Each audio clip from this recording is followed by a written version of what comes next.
Mon nom est Jean Arthuis. Je suis venu à Bologne à l'invitation de la conférence Do Your Mob. Je préside l'association EuroApp Mobility. J'ai été membre du gouvernement en France, j'ai été parlementaire en France, j'ai été parlementaire européen. Je veux exprimer ma foi en l'apprentissage, en la formation professionnelle. C'est un des investissements d'avenir majeurs. Tout le monde reconnaît qu'elle est indispensable, que nous devons la privilégier. Mais si nous voulons en faire une voie d'excellence, je pense qu'il faut encourager la mobilité des apprentis. On a bien vu que Erasmus, dont on va fêter le 35e anniversaire en 2022, a profité à des générations d'étudiants. Mais les apprentis sont restés un peu à l'écart. Lorsqu'ils partent en mobilité, ils partent une semaine, 2 semaines. Ce qu'il faut, c'est une véritable immersion.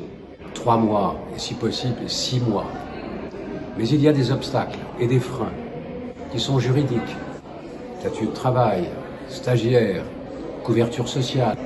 Des freins financiers, comment assurer l'autonomie financière d'un jeune en mobilité. Freins académiques. Est-ce que nos autorités académiques accepteront de reconnaître les acquis de la mobilité au moment de délivrer le diplôme? Frein linguistique.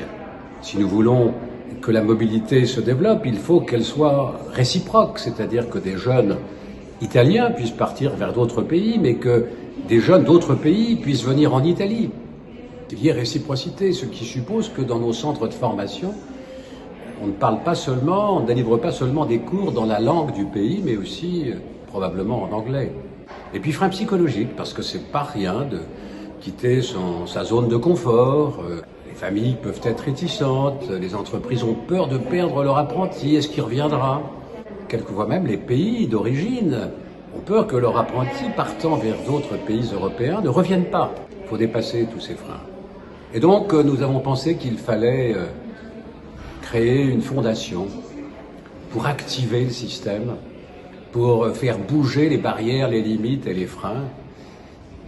Et je pense qu'il faut qu'on ait surtout des volontaires. Des volontaires, c'est-à-dire les jeunes, les entreprises, les centres de formation professionnelle, et qu'avec ces volontaires, s'il y a une totale détermination, nous allons faire bouger les freins et les barrières.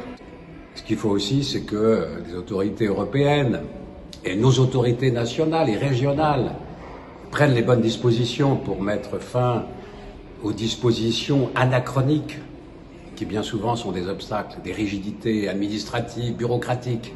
Nous sommes à Bologne et c'est ici à Bologne qu'en 1999 on a lancé le process de Bologne et qu'on a créé l'espace européen de l'enseignement supérieur. Eh bien, ce dont je rêve, puisque nous sommes à moins d'1 mois de la présidence française de l'Union européenne, c'est que nous puissions faire émerger l'espace européen de l'apprentissage et de la formation professionnelle.